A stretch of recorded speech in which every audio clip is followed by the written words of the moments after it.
Hello, and welcome to Presenting, a podcast where we chat about various topics related to role-playing games, typically Paizo products such as Pathfinder and Starfinder, but also others. I'm John Godek, and with me today is Christopher Allen Lopez. Welcome to the podcast. Hello, everyone. It's great to be here. Yeah, it's, we actually tried to arrange this several months ago, then we realized that the things that you were involved in weren't going to be out yet, so we pushed it back. So I think the timing for this is great. So thanks so much for your patience there, Chris. I really appreciate it. No sense being impatient in anything. Everything comes with time. So Chris recently joined the No Direction Network as a member of the Tavern Rats actual play for the Quest for the Frozen Flame adventure path from Paizo, where he currently plays Finn, the Draconic Bard. In addition to Tavern Rats, Chris is also playing through Rise of the Rune Lords and Hell's Vengeance for Pathfinder 1st Edition. You can reach Chris on Twitter at Mechanicus228, and you can find Tavern Rats on Twitter at Tavern Rats. Now, Chris, can you talk some about how you got involved in tabletop RPGs in the first place, and then maybe how that led to Tavern Rats and you joining the network? So, like many of us, I had parents who used to play. So I was introduced at a young age, kind of got in and out of it here and there. But generally, I found Pathfinder 1st Edition and it's kind of stuck with me. And then, thanks to someone else who introduced some of my literature through my poetry to the KD team, I was reached out to by Lauren Dova, and here I am now, sitting here being interviewed by yourself. Yeah, you mentioned that like a lot of folks that they got introduced by their parents. I'm thinking, now I'm the parent that introduced my kid. I'm like really old, so I wish I had parents that played tabletop RPGs. You mentioned you're a poet. What type of poetry do you do? So, my poetry tends to be more reflective and introspective, bordering on surrealism. I actually have one poem that's been published in a small collection. I mean, very small. Like, I don't have the book on me, but basically, it's a poem that's meant to grasp the very essence of what depression is like. How it's like drowning in an ocean that you're just below the surface and you can see it, but you can't breach it. And every aspect of it is just the very air bubbles escaping you. It's like the suffering you're going through and all those little things. I've written poetry about life, about living, pursuit of happiness, joy, sadness. My primary goal with my work is to eventually capture all the major emotions in a written form so that those that have difficulty understanding them or being able to put something into words can refer to it and go, that's what I'm feeling. Wow. Yeah, that seems like it'd be quite an anthology to put together, especially if you do all emotions and not just kind of the major ones on the wheel of emotions that's out there. So, no, very, very cool. I've talked to a lot of folks that have been writers, but never anybody that's been a poet. And the only poetry I did was like, poems to a girlfriend kind of thing. And none of that was, it was very meaningful, but I don't think any of it would have been very publishable. I've tried that. I'm terrible at it.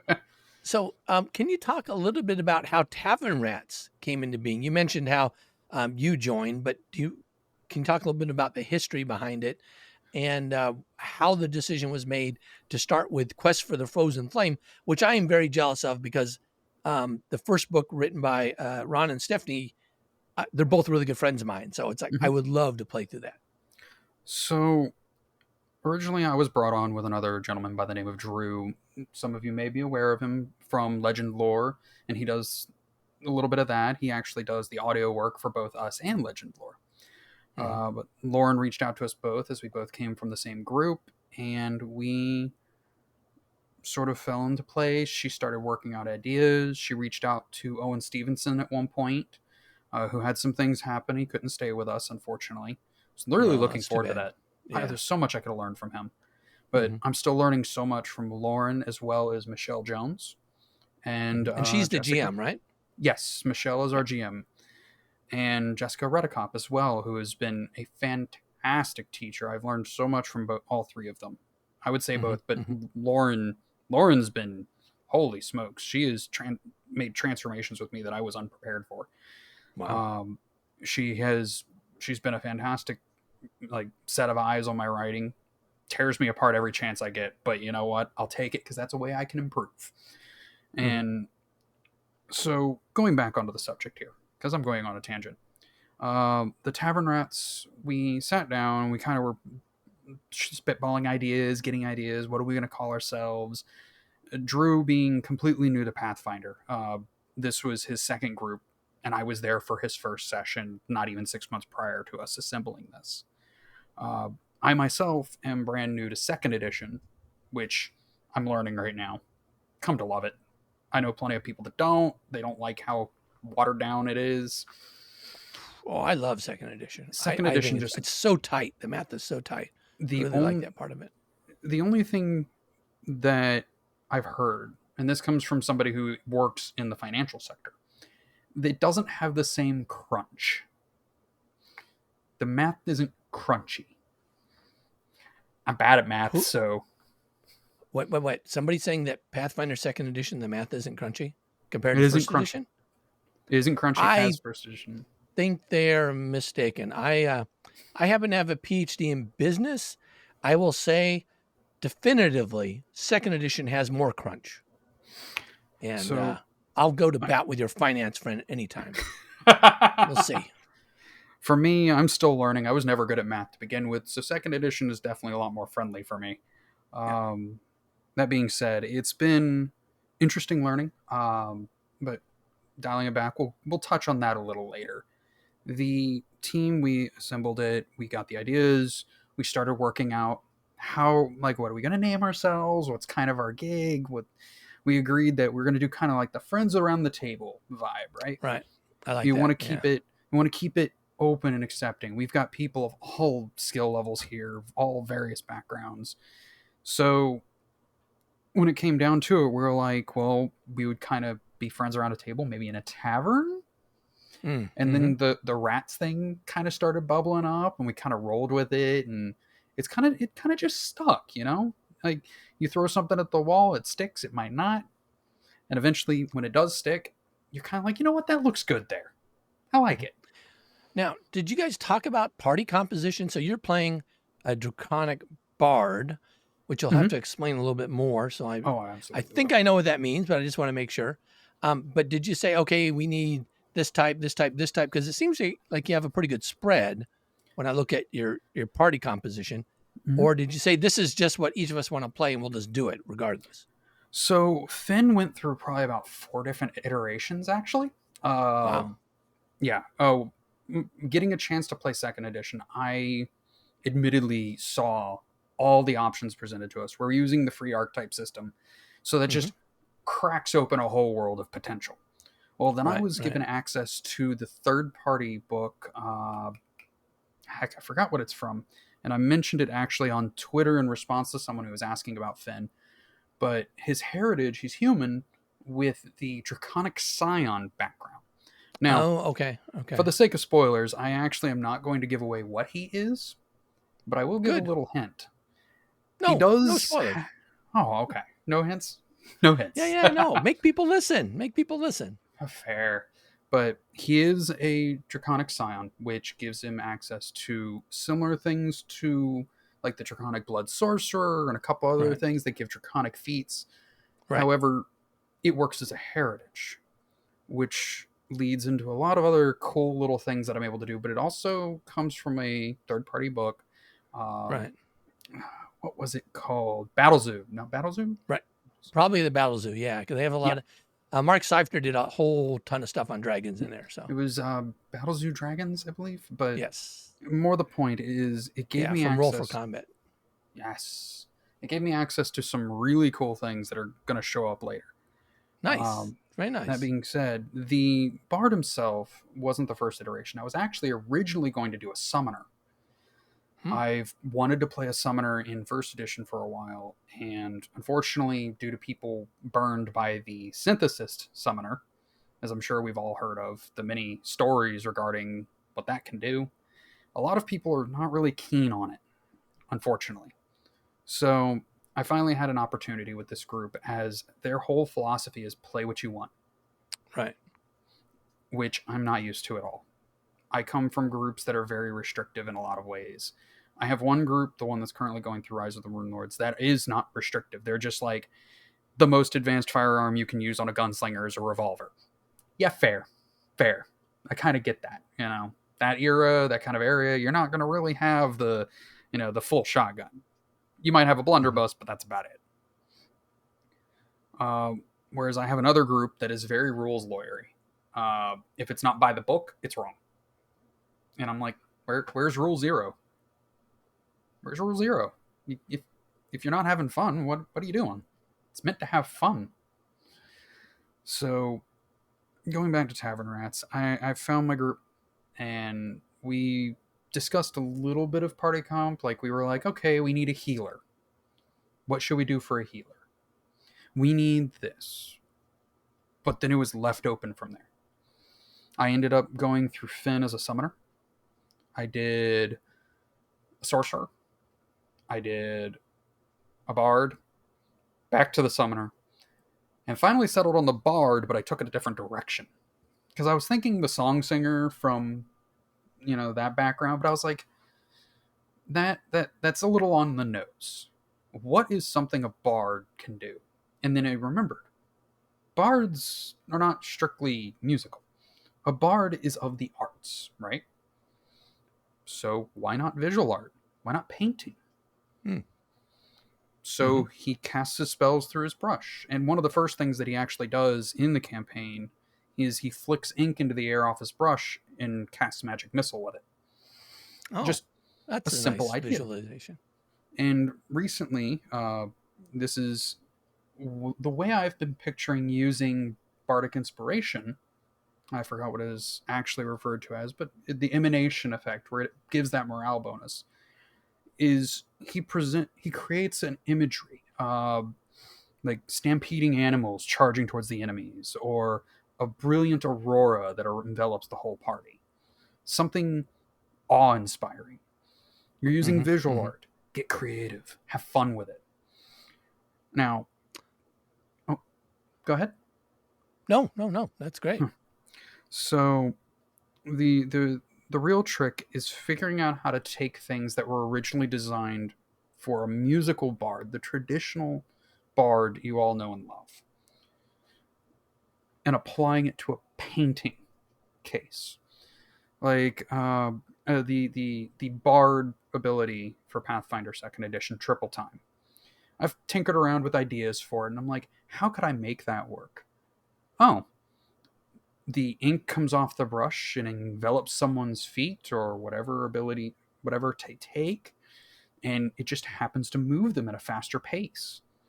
It helps them with their reflexes. It helps them react better. Or the case of the Hymn of Healing.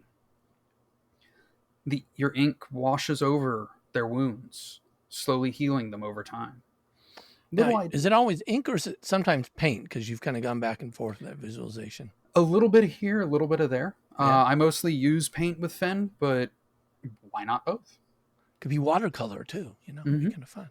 If you're using Create Water, you use watercolors to create water.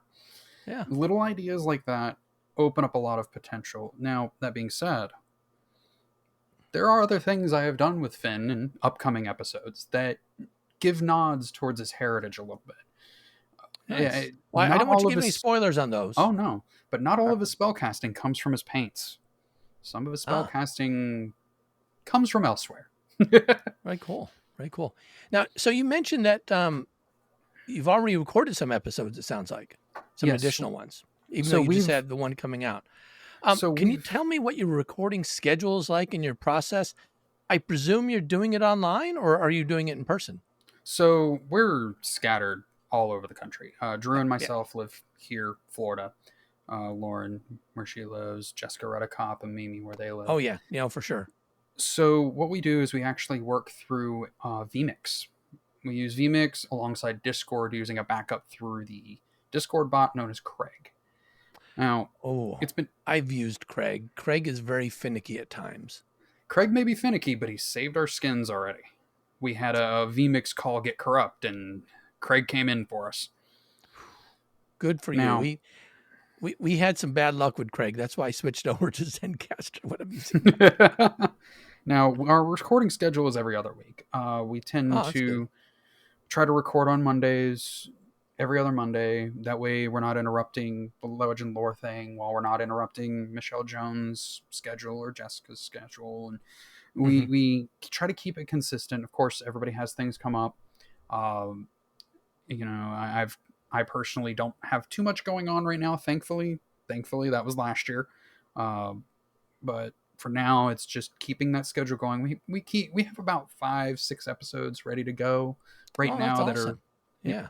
and we're going to keep to the same release schedule. So don't worry, Yeah. everyone, they'll be coming out. But as it stands, we that way, if anything comes up, we have a backup. Yeah. We have stuff ready to go. So that way, if anything's going on, we're just able to go. We don't miss an episode. And we keep it moving. Yeah. Yeah. No, it's great to have them banked. For when I first started doing our actual play, we didn't have much, so we had to keep on a tight schedule. And right now, my actual play, we have 20 episodes banked. So Oh my it's goodness. like it's gonna be 10 months before we finish things up. And we finished our last recording like 3 months ago. So, it's weird for me. I go back and I edit them and post them. I think, oh yeah, this is like from like forever ago, and I got to remember what's going on. Um, but it's like we just got into a schedule and we record a couple episodes each night that we met, and it just kind of happened. So good. It Yeah. sounds like you guys are off to a really strong footing there. Now you're Well, playing both Pathfinder and first edition and second edition adventure paths now. mhm. Um, you mentioned that you felt second edition was a little bit easier and less crunchy. Um, Well, I wouldn't say it's less crunchy because there's like as you're saying, there is still crunch there. Oh my yeah. goodness. We just recently dinged to second level in the recorded episodes, and that's going to be an interesting experience. Hmm. Actually, be looking out if you don't mind me plugging a little bit. Sure. There will be something working on that. Just keep an eye out from the Tavern Rats Twitter because we may have something for you guys in regarding that coming out. Just keep that in Nice. mind. Nice. But it won't be for a while, as I said. Mm. You guys are we're working on episodes ahead of time, so we have those ready for you and ready to go. Nice. But So, the go ahead. do you ever have a difficulty keeping track of which edition you're in because you're playing both kind of concurrently? So fortunately, that's actually not too difficult for me. I thankfully have a talent for being able to compartmentalize information. I used to play a lot of card games. I mean, obviously the more popular ones like Magic the Gathering, Yu-Gi-Oh. I actually did Pokemon competitively at one point.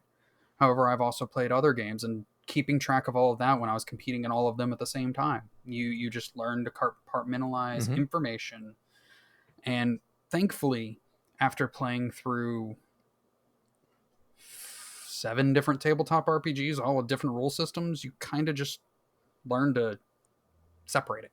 Now, thankfully, also with the Pathfinder thing, I use a different system than I do for my first edition plays. My first edition plays, I actually use the application RPG Scribe. It's Mm-hmm. been nothing short of miraculous, especially if you're terrible at keeping track of numbers. Oh my goodness, it does almost everything for you. Now, I am playing a Necromancer in Hell's Vengeance, so there actually is no undead trait stuff you can do in there, but that's something that I hope will come in time. Now, the rule sets, it's not too bad, nothing too difficult because second edition is just drastically rebuilt from first. First edition uses the standard, that's been set by D&D over the years, the free Right. action, the swift action, whereas second edition uses the 3 action system, which I have come to love so much. I know. Isn't it great? Once you do it, you don't want to turn away from it. Well, it's like I'm used to being able to go, oh, well, I move and I get 1 attack. Whereas in second edition, I go, I move and I attack. And you get your iterative attacks out the gate. You might not be able to use them that well, but you get them. It makes it feel more dynamic. I think that's the word I was Hmm. going for, is dynamic. Is it, Mm-hmm. for example, in second edition, there's actually an ability in the free archetypes. The Chrono Skimmer archetype has a charge that you can do for 2 actions. You charge to your target, do a strike, and then immediately teleport back to where you started for 2 actions. That's great. Wow, that is You awesome. wouldn't get that kind of thing without like a 3 feet dip minimum Right. at 8th or ninth level in Pathfinder First Edition or any other tabletop RPG. However, I've also noticed things are a lot deadlier. You're just like, Yes. oh, look, I'm doing fine, and acid shot to the face for 1d10 damage at first level.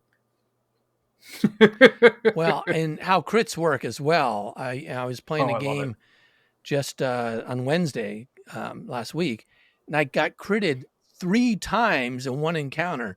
Dropped me like a rock. Mm-hmm. It's just Crits feel rewarding in second edition, whereas first edition, coming from playing Cardfight Vanguard, which is a very luck-based card game, the old crit systems, I like them in a way, but they don't reward good builds unless you're building into a crit. Unless you're right, doing, the scimitar with keen, with all that right, other stuff. Whereas in second edition, you build well, you're gonna crit a lot and not get crit often.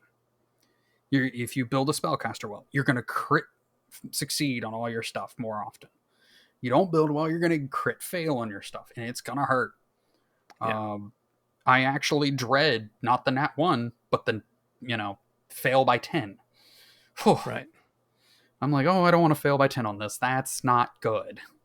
yeah. But No, but for sure, what's really nice, right, is there's some spells that you actually like the crit succeed is what you want. But if you fail, and not just crit fail, but fail, you still get something out of it. It doesn't feel Yeah, wasted. Like, it's not a save or suck kind of spell. Is what we exactly. call 'em. Like, Yeah, playing specifically in the Hell's Vengeance campaign, I'm playing the Undead Lord Cleric. It locks you into the undead domain. You lose your second domain, but you get a corpse companion that is a undead servant that you basically animate dead. It's equal to your hit die, Hmm. unless it's a variant. And if it's a variant, it gets half. However, it's like playing the undead domain only locks you out of a lot of stuff for your domain spells. Right. And a lot of not a lot of necromancy in the undead domain are saver sucks that quite literally don't do anything if they fail. Mm-hmm. So you're just like, well, that was a wasted slot. Right. Whereas Right. second edition, I do something and it's like, oh, well, it went from a 1d6 strength damage to a 1d4 -2 or something, right? And you're like, okay, it did something. I contributed here, which Mm-hmm. Mm-hmm.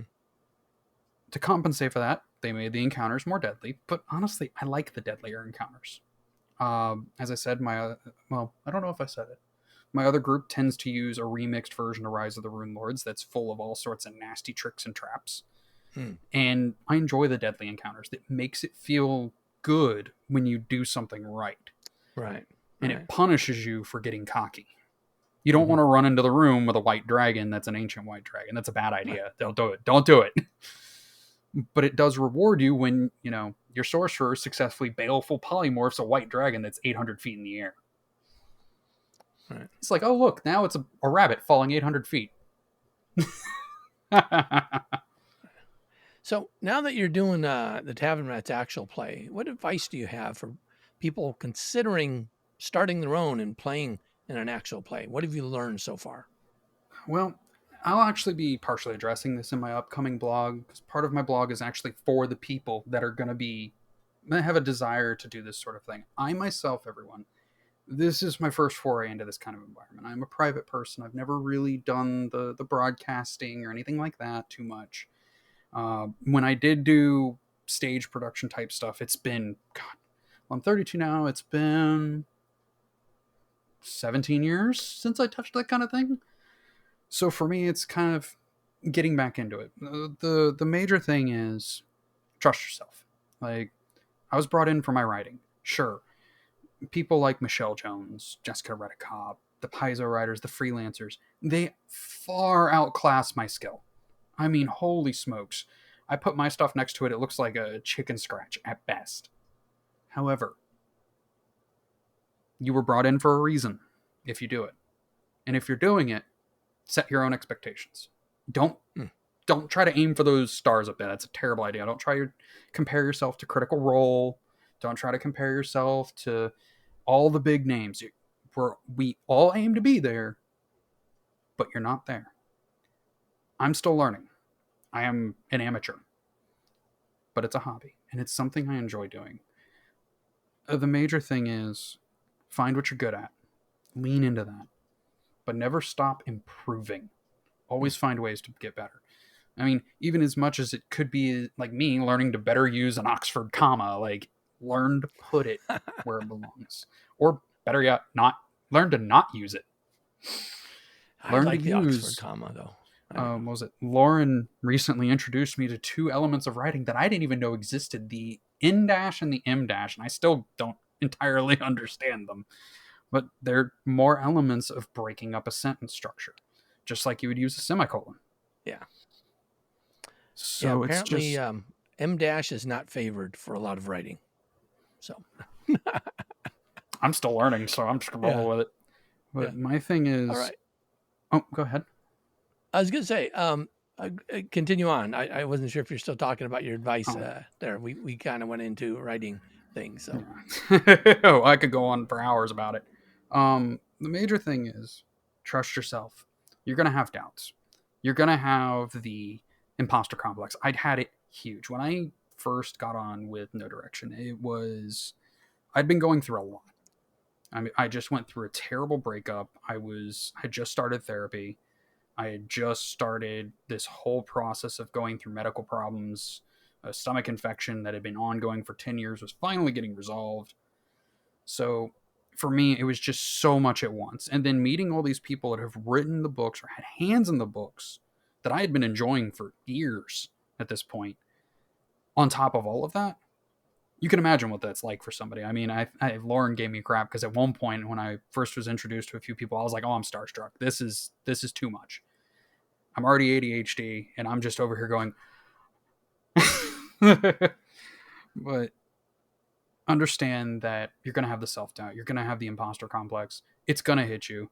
You're going to have those moments you're going to go, "What do I even bring to the table? Like, what am I doing here? These people are better than me." And then it clicks on you and you go, "These people are better than me. That means I have room to improve. These people can teach me things. Even if it doesn't work out, even if you don't succeed, even if you don't get there, take the opportunity to go, what can I learn right now? What can I take?" Like, for example, if I was to sit in an actual play with Ryan, I can guarantee you there's so much I could learn. If I was to sit in an actual play with yourself, I could learn so much.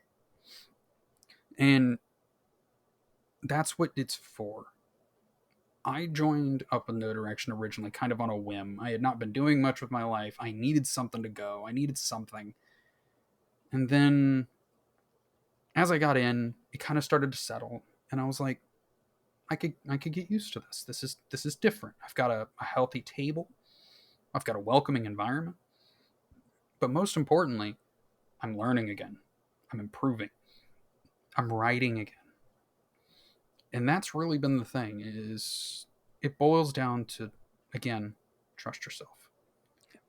well, you Maybe get you'll a doubt really it. good group there. So I think you're going to learn a lot from them. I So already have, and I'm happy to keep learning. It's been an experience. Lauren beats it into my head every time. But now I you gained with mentioned that. this blog, and I wanted to circle back to that. So Mhm. um, this sounds like a pretty cool thing that you're working on. Can you talk a little bit more about it? I'd be happy to. So the blog itself is going to be kind of complimentary to the Tavern Rats.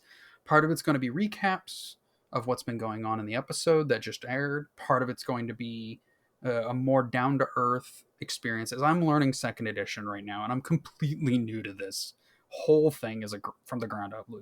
The very idea of working in broadcasting and all of that is new to me. But that's part of it. It's going to be sharing those experiences, encouraging others. I was once a senior patrol leader of a Boy Scout troop. I once ran a troop that had leadership that actively would try to wrest control from the kids. They would try to wrest control from the boys. And while it's still the adult leaders' decisions on how things go, they would try to get involved in everything. And they would try to dig their claws in and make it go the way they wanted to go. So the boys just kind of went with it, right? And what kind of Boy Scout troop is that? Isn't the whole point of Boy Scouts teaching the boys how to make their own groups, how to lead their own groups?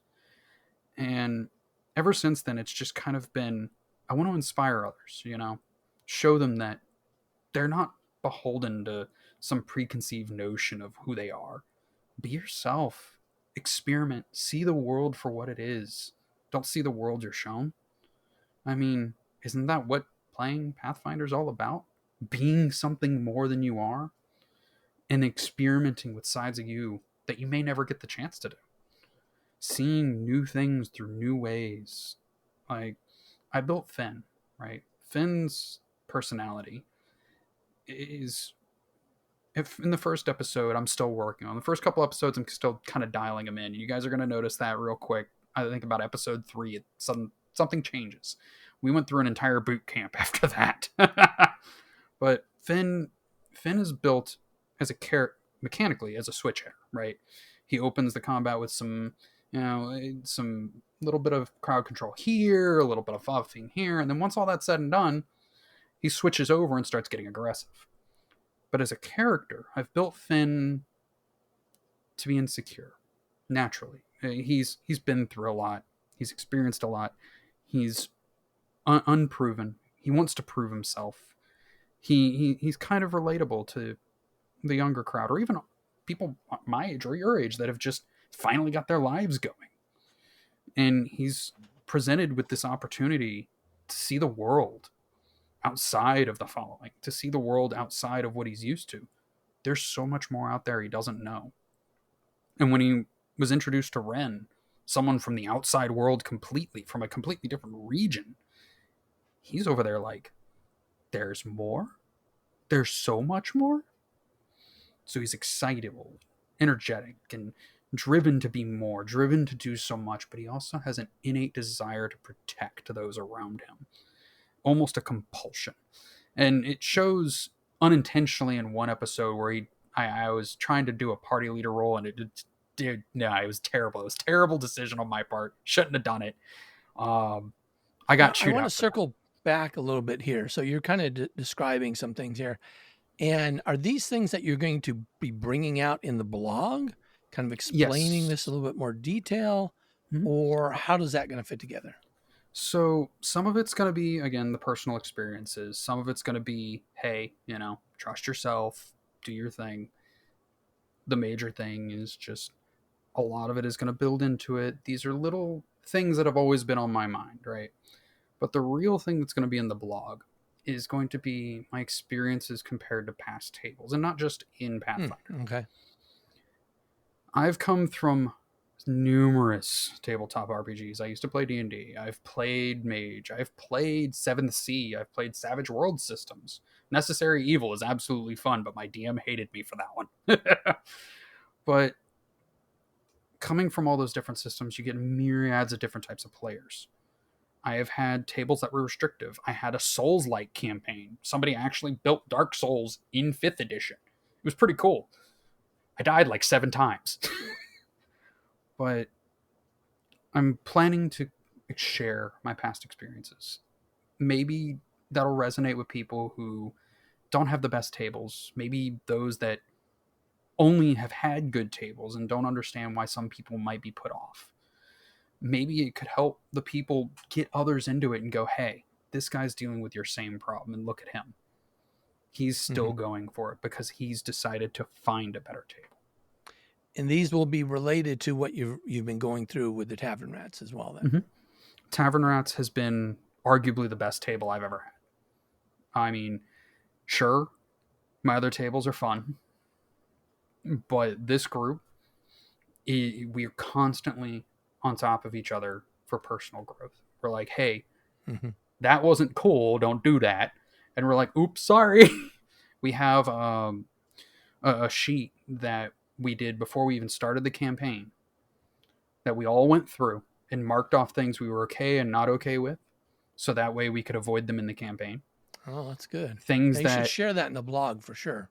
That kind of idea. uh, That's a great one. I might. And it's, I believe that was either, I believe it was either Mimi or Jess that came up with it. It might have been Lauren. It was, God, when we did this, it was still last year when we did this, when we were first setting up Tavern Rats. Mm-hmm.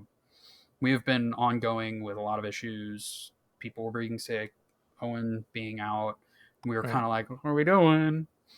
But I definitely will be sharing the concept behind that, Yeah. because it's definitely, it allowed for us to go into it knowing we're not going to walk into things that make us uncomfortable.